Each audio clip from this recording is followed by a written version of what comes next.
प्रकाशित वाक्य के खुलासा कार्यक्रम में आपका हार्दिक स्वागत है।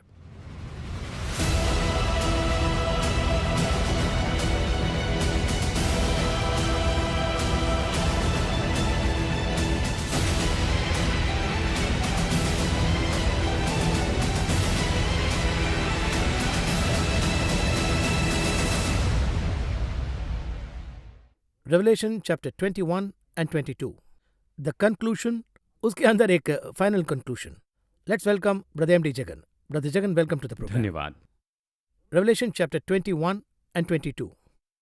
आमतौर पर एक बात कहते हैं कि मैरिज से शुरू होकर मैरिज में खत्म होता है। क्या वो स्टेटमेंट यहाँ सही रहेगा क्या? आप जो पूछ रहे हैं तो एक समझने वाला सवाल मैं ये पूछना चाहता हूँ। विवाह से शुरू हुआ और विवाह से खत्म हुआ, मतलब क्या विवाह के बाद जीवन खत्म हो जाता है? वो बात ये नहीं कहना है। चाहते हैं? क्योंकि जेनेसिस स्टार्टिंग में ही जब क्रिएशन की बात आती है तो मैरिज की बात भी आती है। एडम ईव, ऐसा एक कॉन्सेप्ट आता है। अभी हम फिनिशिंग पे आ रहे हैं, इसीलिए ये फिनिशिंग भी उसी कॉन्टेक्स्ट में ही खत्म हो रहा है कि नहीं, यही पूछ रहे नहीं, अभी बहुत सी बातें हैं। विवाह के साथ जीवन खत्म हो गया, इस तरह से हैं। खत्म नहीं, हुआ। ऐसी बात नहीं है। शादी से तो शुरू होता है। देखिए यहाँ पर क्या है, हम इसे रिवर्स में देखते हैं। क्या बात है, देखिए अध्याय 21 में यहाँ पर एक विवाह है, यानी मसीह का और कलीसिया का विवाह है। इसी के आधार पर आदम और हव्वा बनाए गए थे। फाउंडेशन देखिए, इसे हम किस तरह से समझते हैं। आदम और हव्वा पहले बनाए गए थे, उसके बाद में वो दोनों गिर जाते हैं और फिर उसके बाद में उन्हें छुड़ाने के लिए यीशु आए। उसके बाद आखिर में यीशु आत्मिक रीति से कलीसिया से विवाह करते हैं।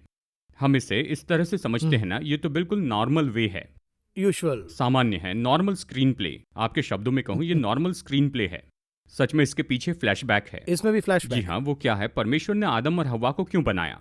देखिए हमें जानना होगा कारण क्या था। परमेश्वर तो हमारे जैसे ऐसे ही काम करने वाले नहीं, वो ऐसे नहीं करते। देखिए मनुष्य के जीवन में से एक ऐसा शब्द है जो मैं समझ नहीं पाया, वो तो ऐसे ही है। ऐसे ही ये जो शब्द है ना, इस शब्द का सच में कोई अर्थ नहीं है। देखिए इस शब्द का कोई मूल्य ही नहीं है, ये ऐसे ही बोलते हैं। आमतौर पर बस ऐसे ही कह देते हैं। ऐसे बोला कहते हैं। क्यों खड़े पूछे तो बस ऐसे ही खड़ा हूं।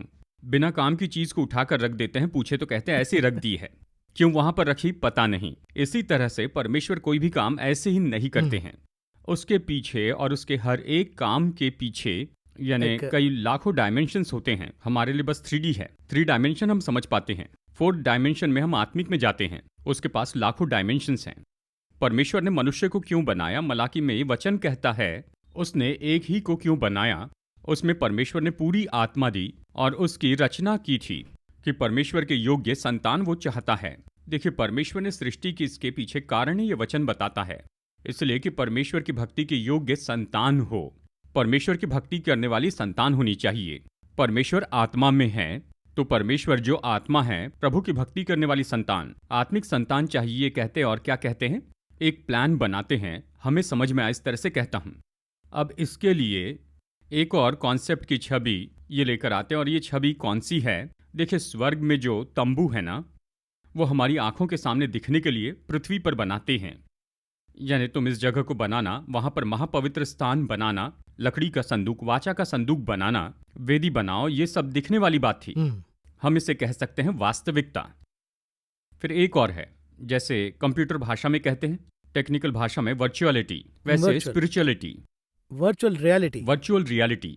तो वहां पर जो है उसी का मॉडल ये है ना, बिल्कुल इसी तरह से परमेश्वर की जो सोच है उसमें परमेश्वर की भक्ति करने वाली संतान चाहिए। उसके लिए कारण है कि क्यों ऐसी संतान की जरूरत है, और इसलिए इसी के आसपास उसने सब कुछ बनाया है। स्वर्ग सब कुछ उसी के द्वारा और उसी के लिए बनाया गया है। अब उस स्वर्ग में देखिए, स्वर्ग की अपनी अलग सोच है जिसके बारे में हम कल्पना भी नहीं कर सकते। यानी ये तो सच में बहुत बड़ी क्वालिटी है।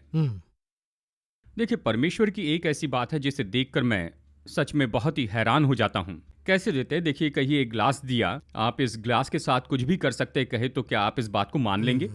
उसके लिए तो एक देखिए मेरे हिसाब से काम करने के लिए वो ग्लास है, पानी पीने के लिए वो ग्लास है। जब मैं इसे रखूंगा यहाँ होना चाहिए। अगर मुझे ये नहीं चाहिए तो इसे कहीं रख दो, ऐसे कहने पर उसे वहां पर रखना चाहिए। अगर कहीं और नहीं रखे तो मुझे गुस्सा आएगा और मैं उसे तोड़ सकता हूँ। लेकिन परमेश्वर का कॉन्सेप्ट क्या है? चलिए इस ग्लास को एक सोच देते हैं। विल दे रहे हैं। इच्छा, स्वतंत्र इच्छा। इसीलिए नोआ के टाइम में इस तरह फील करके ये ऐसा ऐसा हो गया, ऐसा फील हाँ, जो करके। स्वतंत्र इच्छा दी थी उन्होंने उसका गलत उपयोग किया। तो कितना ब्रॉड है। हाँ, मैं बस यही तो कह रहा हूँ। देखिए अभी हम जिस समय में हैं, जो डेमोक्रेसी ये बस पिछले 150 साल से ही आई है। राजाओं का शासन सन 1900 के बाद से हटा दिया गया है। इस हिसाब से पिछले 120 साल में डेमोक्रेसी बढ़ गई है। आज जिस डेमोक्रेसी के बारे में हम कह रहे हैं, 6000 साल पहले परमेश्वर ने स्वर्ग में से कहा डेमोक्रेसी यानी फ्री विल, यानी राज्य में डेमोक्रेसी। जरा सोचिए, रोमी लोग इसे लेकर आए इस तरह कहते हैं। कहा जाता है रोमी राज्य में ही वो डेमोक्रेसी के बारे में कहते थे। ग्रीक में अरिस्टोटल, प्लूटो, सोक्रेटिस ने डेमोक्रेसी के बारे में कहा, लेकिन वो उसका उपयोग नहीं कर पाए, उसे इंप्लीमेंट नहीं होने दिया। रोमी गवर्नमेंट कठोर थी। ये मैक्सिमस के समय में हुआ था, इस तरह कहते हैं, इतिहास में पढ़ा है। अब ये डेमोक्रेसी तो 6000 साल पहले परमेश्वर ने स्वर्ग राज्य में निश्चित किया। ये किसके लिए किया? स्वर्गदूतों के लिए किया। यानी हम ये सोच सकते हैं ये कितनी बड़ी बात है। कोई भी डिक्टेटर इसकी अनुमति नहीं देगा। देखा जाए तो उतना ब्रॉडली थिंक करके इतना बड़ा विचार रखा, उसी में तो उस सेटन ने उसे मिसयूज किया, ट्विस्ट करके। हाँ, ट्विस्ट कर दिया। वो परमेश्वर के ऊपर जाना चाहता था। हालांकि उन्हीं का उसकी क्रिएशन सृष्टि था, उन्हीं ने इसे बनाया। वही हमें ये स्वतंत्र इच्छा शक्ति देते हैं। आप जाना चाहे ये भी उसकी स्वतंत्र इच्छा शक्ति से सोचना है। उसके अलावा टैलेंट भी दे रहे हैं ना, वो भी ये कितनी बड़ी बात बड़ा है ना? विषय है। तो देखिए, परमेश्वर ने मनुष्य को बनाने का विचार कब किया? जब प्रधान दूत ने गलती की और फिर उसके साथ में उसके दूत भी वहां से चले गए, तो फिर परमेश्वर ने कहा ठीक है, मैं किसी और को बनाता हूं। ये मुझसे नीचे है, ये मेरी जगह आना चाहता है, इसके नीचे किसी को बनाता हूं, उससे मैं इसकी जगह पर लाता हूं। इसी वजह से वो उसे बनाते हैं, आदम को लेकर आते हैं। लेकिन इन सारी रचना का कारण क्या है? अगर इस तरह से पूछे तो इसे स्वर्ग के जैसा ही कुछ चाहिए। एक मॉडल स्वर्ग तो है, स्वर्ग के जैसा एक और मॉडल चाहिए। उनका ओरिजिनल असली योजना है। और तब आदम और हव्वा को बनाया। आदम जो है वो परमेश्वर का स्वरूप था, और हव्वा जो है वो नए यरूशलेम की छवि है। नया यरूशलेम, उसकी दुल्हन। ऐसे कहते हैं। हम दुल्हन का कॉन्सेप्ट क्यों लेकर आते हैं? आदम की दुल्हन तो हव्वा थी। स्वर्ग के बारे में चलिए लोगों को समझ में आए इसके लिए इसे आसान शब्दों में बताते हैं। एक यूनिवर्स के लिए एक और यूनिवर्स। ये एक यूनिवर्स है जिसे हम जानते हैं। ऐसे बहुत से यूनिवर्स हैं, लेकिन ये सभी जो हैं एक कॉन्सेप्ट में ही हैं, यानी गोल गोल घूमना। इसे कॉस्मोलॉजी इस तरह से हम कहते हैं, है ना? ये तो बस एक ही है। इसके बिना ही ऐसे ही एक इसके बिल्कुल अलग हो। पृथ्वी घूमती है, भूमि तो अपने ही चक्कर काटती है, और सूर्य के भी, यानी सब मूवेबल है ना, घूमे बिना ही एक यूनिवर्स। ये पूरा गोल है हमारी भाषा में कहे तो, पर वो रेक्टेंगल होगा वो यूनिवर्स। यहाँ सूरज और चांद है, वहां पर सूरज और चांद नहीं, ऐसा यूनिवर्स है। जरा कल्पना करके देखिए ये एक बना है यहाँ पर, वैसे वहां पर एक बनने वाला है। तो अपोस्टल जॉन को उन्होंने ये सब रिवील किया, उसका कारण वो से बता रहे हैं। इसीलिए कहाँ है? आने वाला है, आने वाला है, ऐसा अपोस्टल जॉन को पैटमोस आइलैंड में कह रहे हैं। पैटमोस टापू पर कहा कि नया आकाश, नई पृथ्वी, नया यरूशलेम। ये इस तरह से है। सूर्य नहीं है, चांद वहां पर नहीं है, और वहां पर सुबह और शाम नहीं होगी। तो इसे इतने चाव से क्यों कह रहे हैं? नहीं भी कह सकते हैं ना? यानी नहीं, बस मैं इसे समझने के लिए पूछ रहा हूँ। यानी पिता अपने बच्चों को जो रिवॉर्ड देना चाहते हैं उसके बारे में पहले से बता देते हैं। ओके, रिवील कर बता रहे हैं। नहीं, सीक्रेट तो रख सकते थे ना? अगर इसे ऐसे ही गुप्त रखें तो आप किस आधार पर अगले काम के लिए आगे जाएंगे? ओके, यानी अगर आप 10वीं पूरी कर दें, यानी कुछ भी जाने बिना क्या 10वीं में जा सकते हैं? तो उसे रिवील कर रहे हैं। हाँ, अगले लेवल में जाने के लिए अगर हम में क्यूरियोसिटी है तो हम वहां पर जाएंगे। उसका एक रिवॉर्ड, हाँ, रिवॉर्ड कह सकते हैं। रिवॉर्ड यानी कुछ रिवॉर्ड है, ये जानने के बाद ही उस दौड़ में मैं दिलचस्पी से दौड़ूंगा ना। देखिए, इस तरह से कहते हैं, बीपीओ एमएनसी कंपनी जो है कैरेट कहती है। देखिए, जब घोड़ा दौड़ता है तो उसके सामने एक गाजर लटकाते हैं। अब उसी की ओर वो घोड़ा क्या करता है? तेजी से दौड़ता है। देखिए, इस तरह से टीम को काम करने के लिए अप्रेजल, ऐसी जो चीजें उसे कैरेट कहते हैं। कैरेट रखेंगे तो वो दौड़ेगा, थ्रू इंसेंटिव, इस तरह से। और देखिए, इसी तरह से परमेश्वर जो है ये कहते हैं, उस तरह से नहीं, इस तरह से सब फॉलो करो, ये सब दूंगा, ये भी कहते हैं उन्होंने। हाँ, जो जय पाएंगे उनके लिए ये मिलेगा, इस तरह से उसने पहले बताया है। वो मॉडल यहीं पर। और ऐसे में से एक है नया यरूशलेम। सब यही चाहते हैं कि सभी उस मॉडल में आ जाए, चाहते हैं। देखिए, नए यरूशलेम को एक उपमा के रूप में परमेश्वर कहते हैं, ये कि दुल्हन के जैसे है। ये दुल्हन के जैसे है, परमेश्वर कहते हैं, दूल्हे की तरह खुद को बनाते हैं। देखिए, ये एक उपमा है, ओरिजिनल में परमेश्वर का एक यूनिवर्स है, उस यूनिवर्स में वो राजा हैं। अब वो क्या कर रहे हैं, एक यूनिवर्स को पुरानी तरह से नहीं बनाना चाहते। पहले तो वचन से बनाया था ना, वैसे अब नहीं बनाना चाहते। अब इसके लिए एक क्वालिफाइड व्यक्ति लेकर आते हैं, उसके लिए वो लेकर आते हैं और अपने बेटे को वहाँ पर राजा बनाते हैं और उन्हें उसे फॉलो करने के लिए कहते हैं, यानी वो फॉलोअर्स हैं। परमेश्वर को फॉलो करने वाले स्वर्गदूत तो स्वर्ग में उसके विरुद्ध हो गए, लूसीफर यानी, पर ये फॉलोअर्स उसके खिलाफ कभी नहीं होंगे। वो प्रेम से उसके पीछे चलने वाले हैं। ये केवल प्रेम से चलने वाले फॉलोअर्स हैं, जेन्युइन। वो सच्चे हैं। ऐसा ही यूनिवर्स प्रभु बनाएंगे, उसका नाम होगा नया यरूशलेम। तो देखिए, अब ये नए यरूशलेम का कॉन्सेप्ट, ये तो आज या कल का कॉन्सेप्ट नहीं है, ये समझना है। परमेश्वर सब बनाते हैं। क्रिएशन आदम से हव्वा को क्यों अलग करते हैं? हव्वा को क्यों अलग किया? अगर पहले 3 अध्याय में आप देखें तो आदम 3 स्तर में जाता है। पहले दोनों एक होते हैं और दूसरे अध्याय में 2 मनुष्य, आदम और हव्वा ऐसे। तीसरे अध्याय में देखिए, आदम और हव्वा पवित्रता छोड़कर वो पाप की दशा में आ जाते हैं। ये ऐसे 3 स्तर हैं। इन 3 दशा में देखिए, इस तीसरी दशा में अब हम भी हैं। हव्वा की जो स्थिति थी, कलीसिया दुल्हन ऐसी है। आदम जय पाया था, अभी हम किस दशा में पता है। देखिए, उसने उस फल को तोड़ा, खाया और अपने पति को भी उसने दिया। शायद शुरू में उसने नहीं खाया होगा, शायद उसने खाने के लिए आदम से कहा होगा इसे खाओ, तो उसने कहा नहीं, नहीं चाहिए। परमेश्वर ने नहीं खाने के लिए कहा है, मुझे नहीं चाहिए, परमेश्वर को आने दो। अगर ऐसा होता, कहिए परमेश्वर आया और हव्वा ने ही खाया था, आदम ने नहीं खाया होता, तो कैसा होता? उसके बाद तो कॉन्सेप्ट ही कुछ अलग रहेगा। देखिए, कोई भी कल्पना नहीं कर सकता है, इसलिए हम तो इस सोच के कॉन्सेप्ट में ही हैं। आदम जय पाया है, यीशु ने जय पाई। पत्थर को रोटी बना के खाओ, ऐसे शैतान ने कहा, लेकिन मैं इसे नहीं खाऊंगा, यीशु ने कहा। केवल परमेश्वर को दंडवत करना और किसी को दंडवत नहीं करना कहा। तो आदम ने जय पाई है। फल कौन खा चुका था? हम पाप कर चुके हैं, पाप में हैं, हम उसकी दुल्हन हैं।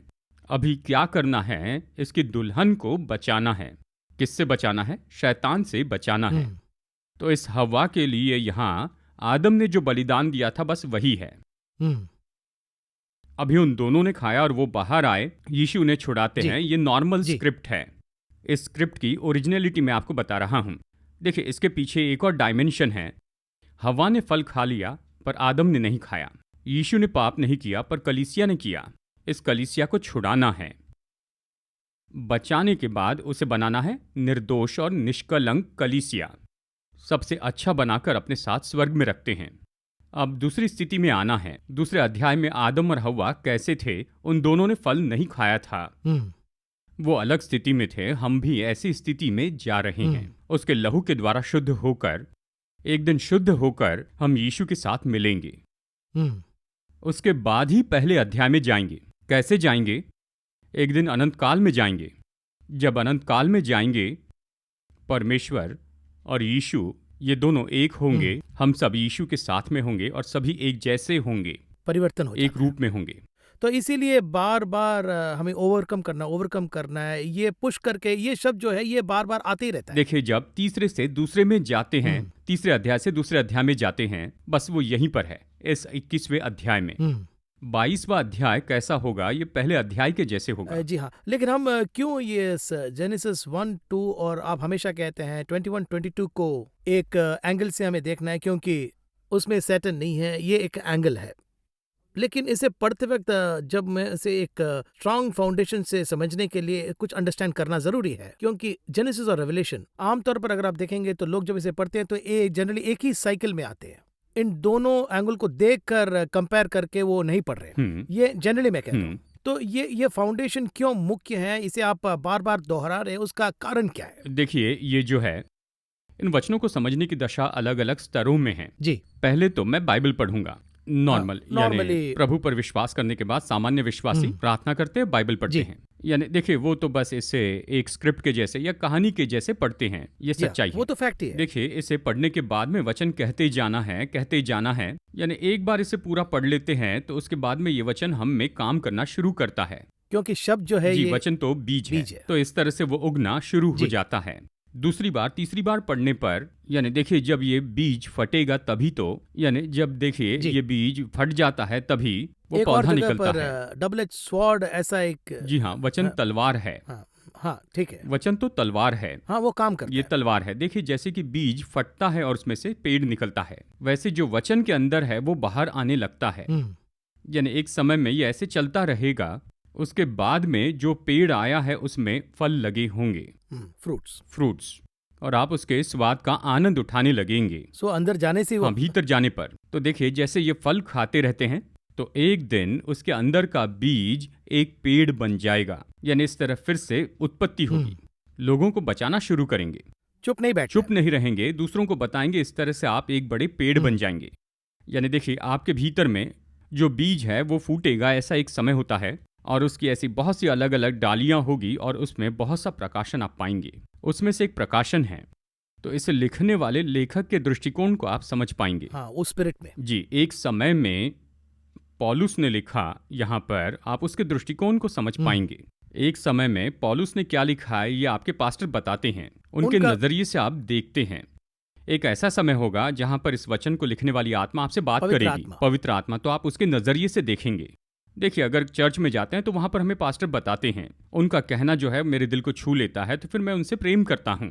यानी अब मुझे उनका नजरिया मिल चुका है, मुझे सही तरह से चलाते हैं, सही सिद्धांत देते हैं, सब कुछ करते हैं। लेकिन फिर एक समय आता है जब आप वचन पढ़ते जाते हैं, देखिए हमें नहीं पता इतने विषय इसमें हैं, इसीलिए पौलुस हमसे कहता है, पतरस कहता है, पौलुस कहता है। यानी इस तरह पौलुस के कामों को हम देखते हैं। फिर एक समय में परमेश्वर ने ये कहा है, यानी मेरा एक नजरिया है जो बताना चाहता हूँ, और वो इस तरह से कहने लगते हैं। और वही तो रेमा है और वही तो प्रकाशन है, वो परमेश्वर आपके लिए देता है, और तब आप परमेश्वर के सेवक बन जाते। इस तरह होता है। इस तरह से आप दूसरे पेड़ बनाना शुरू करते। तो इस नजरिए से पढ़ना शुरू करते हैं तो आपको बाइबल में से और ज्यादा खजाना मिल जाएगा।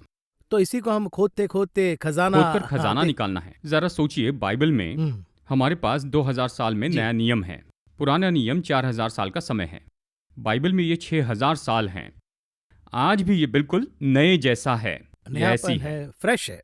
बहुत से लोगों का कहना मैंने सुना है, वो ये कहते हैं कि आज तक हमने कभी इस बात को नहीं सोचा था। कुछ बाइबल टीचर्स इस तरह सिखाते हैं, हमने क्यों नहीं सोचा इस तरह से, इस एंगल से, क्योंकि देखिए ये तो हमारे लिए नया होगा। देखिए, इस तरह के नए प्रकाशन बाइबल हमेशा देती आ रही है।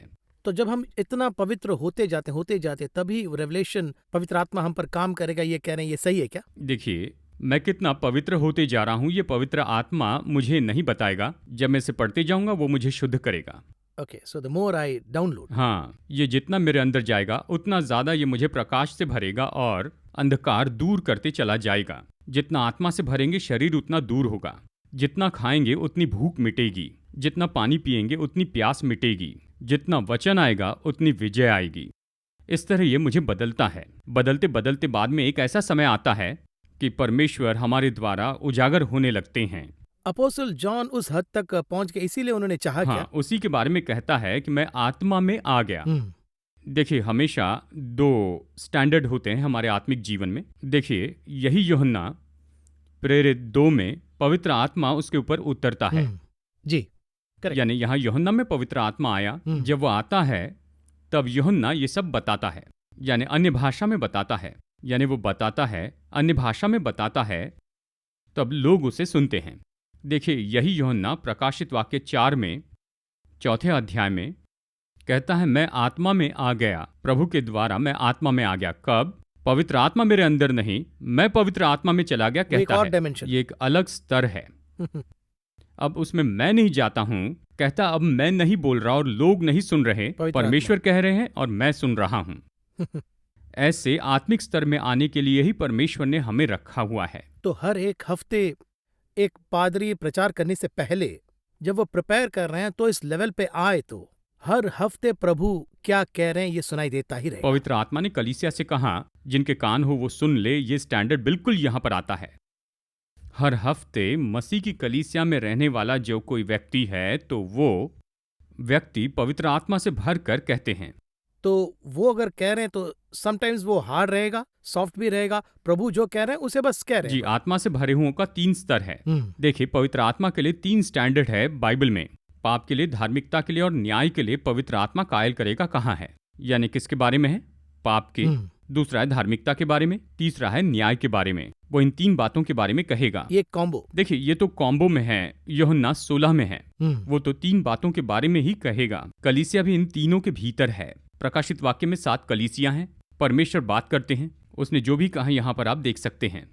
सो इस रेवलेशन चैप्टर 1 में जब हम इसे पढ़ते हैं और मुझे क्या प्रिपेयर करना है इसे समझने के लिए, क्योंकि अगर हम इसे नहीं समझेंगे तो 21-22 में द फिनिशिंग वेल ऐसा कहते हैं ना, तो ये फिनिशिंग वेल को मैं सही तरह से कैसे फिनिश कर सकता हूँ?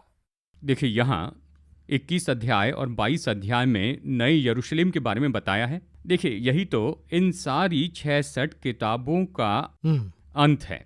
66 किताबों में सभी के लिए प्रतिफल है। ये मुझे लेना होगा, हमारे लिए भी रिवॉर्ड है। हम कहाँ जा रहे हैं ये लिखा है। दूसरों से पहले मुझे जाना है। मैं कहाँ खड़ा रहूंगा ये इसमें है। उसके बाद ही दूसरा। हाँ देखिए निश्चय ये है। ये फ्लाइट में इस तरह कहते अलविदा हैं। करके। देखिए फ्लाइट में इस बारे में कहते हैं, विपरीत होना चाहिए मैं कहता हूँ। यानी सभी को भेज देते हैं। कहिए किसी फ्लाइट की इमरजेंसी लैंडिंग होती है, सबको निकालने के बाद अंत में एयर होस्टेस आते हैं। वही एयर होस्टेस को भेजने के बाद ही पायलट निकलते हैं। मैं ये कहता हूँ पहले आप बाहर आइए, है ना। मैं कई बार देखता हूँ कि बाइबल में कुछ चीजें बिल्कुल इसी तरह से दी गई हैं। यानी सभी को भेजकर अगर मूसा कनान देश में नहीं पहुंचा, वो कहता है तुम्हारे लिए परमेश्वर ने मुझे रोका है, लोगों से अधिक प्रेम किया था। जैसे कि खेल में कहते हैं ना, ऑपरेशन सक्सेस, लेकिन पेशेंट मर गया है। बस इसी तरह से मूसा सभी को भेजता है, लेकिन वो खुद कनान में सच में नहीं जा पाया। यानी देखिए यह आत्मिक रीति से हुआ होगा, जैसे यीशु से बात करने के लिए मूसा वहां पर आया था। ये सब ठीक है। देखिए ये बताया है व्यवस्था विवरण में 3 अध्याय में बताया है। मैं देखने को बहुत उत्सुक था। वो भी उनकी इच्छा को प्रकट कर रहे हैं। हाँ कहता है, और वो लोगों से इस तरह से कहता है तुम्हारे कारण ही परमेश्वर मुझे रोकता है। ये महत्वपूर्ण बात है कि इतना कहने के बाद मैं नहीं जाऊं। यानी इस तरह से देखा जाए तो ये बहुत दुख की बात है ना।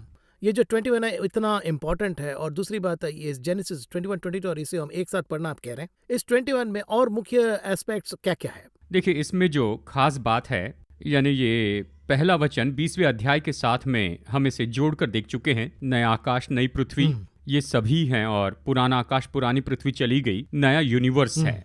यानी इस यूनिवर्स में आप जो भी देख रहे हैं उस आने वाले यूनिवर्स में नहीं देख पाएंगे। जी हाँ, एक प्योर फॉर्म में। ये बिल्कुल अलग ही फॉर्म है। यानी कि वहाँ सूरज नहीं है, चांद नहीं है, समुद्र नहीं है। इन सब के बिना एक यूनिवर्स, ये सब नहीं होगा। ऐसी जगह होगी, दिन नहीं होगा, केवल सुबह होगी। एक रेक्टेंगल जैसा रहेगा। जी रेक्टेंगल होगा ये यूनिवर्स। अभी जो यूनिवर्स है ये वो तो इसका उल्टा ही यूनिवर्स होगा। तो इसके बारे में कहा गया है, उस यूनिवर्स का जो विवरण है यहीं पर पूरी तरह से दिया गया है। अध्याय 21 में और अध्याय 22 में। 21वां अध्याय तो पूरी तरह से उसी यूनिवर्स के बारे में है। वो कैसा होगा, क्या करेगा, उसकी लंबाई चौड़ाई, देखिए ये सब कुछ आत्मिक बातें हैं। उसके 12 द्वार और उन 12 फाटकों के नाम जो है वो तो इसराइल के 12 गोत्रों के नाम हैं। ये एक बहुत बड़ी बात है। ये आत्मिक विचार है कहते ना। इस यूनिवर्स के 12 फाटक है और उनके नाम तो 12 गोत्रों के ऊपर है। उसमें 12 नींवें थी, बेसमेंट। उन 12 के नाम तो 12 प्रेरितों के नाम पर थे। देखिए ये इसलिए क्योंकि इस यूनिवर्स का जो मॉडल है वो व्यवस्था और अनुग्रह जो कि अभी है, इन दोनों बातों को मिलाकर ही इस यूनिवर्स का मॉडल होगा। परमेश्वर ने 2 ही बातें दी हैं, व्यवस्था दी है और फिर अनुग्रह किया है। इन दोनों का मॉडल यहाँ पर है। देखिए हमारे लिए तो बस एक ही द्वार है, यीशु मसीह द्वार है। चलिए इसे असलियत के रूप में वास्तविकता देखें। भूमि का द्वार क्या है? आकाश से आते हैं तो भूमि का द्वार क्या है? उस क्लाउड्स के रास्ते से ही आते हैं। मेघ जो है वो तो अभी यहाँ जो हो रहा है उसके फलस्वरूप में हो रहा है। भूमि पर प्रवेश करने का जो द्वार है वो क्या है? नहीं है तो कोई भी आ सकता है ना। अमेरिका से भी आ सकता है, कहीं से भी ओपन है, बिना द्वार की भूमि है जी, है ना। यानी उसी तरह से उस यूनिवर्स का द्वार होगा, उसी रास्ते से अंदर आ सकते हैं। ये 12 फाटक हैं। देखिए ये तो रियलिटी है। आत्मिक रीति से कहें तो उस फाटक का मॉडल क्या है पूछे तो 12 गोत्रों का मॉडल यहाँ पर है जी। उस द्वार से भीतर आने वालों की अपनी अपनी एक अलग बात होगी। रूबेन गोत्र का ये जो मॉडल है वो उसी फाटक से आएगा। एक एक के लिए एक एक है, अपनापन है। देखिए असली यरूशलेम के 12 फाटक हैं, 12 द्वार हैं। इसमें एक और मुख्य बात समझ में आ रहा है कि ओल्ड टेस्टमेंट कितना इससे कोरिलेट हो रहा है। हाँ ऐसा है कि देखिए टिल द एंड वो कोरिलेट होते ही जाता है। गलातियों की पत्री में पौलुस लिखता है 4थे अध्याय में, व्यवस्था की बात तो अभी के यरूशलेम के लिए ठीक है, हम जो अनुग्रह का अनुकरण करते हैं वो आने वाले यरूशलेम के जैसे है। यानी अभी का जो यरूशलेम है वो तो उस आने वाले का एक मॉडल है। मॉडल देखिए, अभी वर्तमान के यरूशलेम के 12 फाटक हैं। जल फाटक है, सिंह फाटक है, घोड़ा फाटक है, भेड़ फाटक, इस तरह से हैं। उसी तरह से यहाँ 12 हैं। देखिए, इनके नाम तो जानवरों के हिसाब से नहीं है। रूबेन, सिमोन, लेवी, इस तरह। नीव के भी नाम हैं। नीव के नाम तो प्रेरितों के नाम पर हैं। ये उपदेश के आधार पर है। यानी ये उपदेश और व्यवस्था इन दोनों को मिलाकर एक जगह है, इस तरह का कॉन्सेप्ट यहाँ पर बताया गया है। और उसके अंदर एक नदी बह रही है। अदन में देखा जाए तो एक नदी है और उसके 4 प्रवाह है। यहाँ पर एक नदी है। अदन में परमेश्वर ने वहां पर बहुत से पेड़ बनाए थे। यहाँ हर किनारे पर वृक्ष या पेड़ है, इस तरह से कहा गया है। वहां पर देखा जाए तो वो देखने में बहुत अच्छा था, ऐसे कहा है। यहाँ पर सब कुछ सेहतमंद होगा। देखिए, यहाँ पर हर एक बात के लिए ओरिजिनलिटी है आने वाले में। इस तरह से अदन ये तो नए यरूशलेम का एक मॉडल है। उसमें जो है वही सब परमेश्वर ने अदन में भी बनाकर दिया था। वहां पर आदम और हव्वा थे। यहाँ पर परमेश्वर का सिंहासन होगा, ये सब कुछ होगा। जिस यूनिवर्स को आदम ने गंवाया था उसे मसीह वापस लाकर देते हैं। ये पूरी तरह से पुराने नियम के कुछ लोग और नए नियम के कुछ लोगों के लिए बनाया गया है। इसी का वो सब इंतजार कर रहे हैं। एक समूह तो स्वर्ग में होगा, उनका और इनका कोई संबंध नहीं। वो अलग स्टैंडर्ड क्वालिटी के हैं, ये अलग स्टैंडर्ड के हैं। तो उस न्याय के हिसाब से, उनकी क्रिया के हिसाब से वो यहाँ पर आएंगे, ऐसे हम देखते हैं। अगले एपिसोड में हम चैप्टर 21 हमने आज ओवरऑल देखा। 22 द लास्ट चैप्टर हम देखेंगे। फाइनल कंक्लूजन है। फाइनल कंक्लूजन ऐसा कह सकते हैं। पर मैं समझता हूँ कि एक सवाल से हम समाप्त करेंगे, उसका उत्तर अगले एपिसोड में देखेंगे। इस 21 में चौथे वचन में एक बहुत ही सुंदर सोच है। लिखा है, he will wipe away every tear from their eye and there will be no longer be any death, there will be no longer any mourning और क्राइंग और pain, the first things have passed away, ऐसा लिखा है। मेरा सवाल यह है कि जवाब हम अगले एपिसोड में देखेंगे। सवाल यह है कि हम यहाँ पर आ गए, आने के बाद ऐसा क्यों कह रहे हैं कि यहाँ पर पेन नहीं है, यहाँ पर वो नहीं है, ये नहीं है। इसका कारण, हम अंदर तो आ गए, इस कॉन्सेप्ट के अंदर आने के बाद ऐसा क्यों कह रहे हैं, यही मेरा सवाल है। अगले एपिसोड में हम उसे देखेंगे। 22 एक कंक्लूजन का एक एपिसोड है। 22 में हम क्या उम्मीद कर सकते हैं, ये कहकर आप 30 सेकंड में अगर आप समाप्त करेंगे तो अच्छा होगा। देखिए, 22 में इसके कंक्लूजन को ही हम यहाँ पर देखने वाले हैं। परमेश्वर कलीसिया के लिए एक आशा देकर इससे खत्म करते हैं।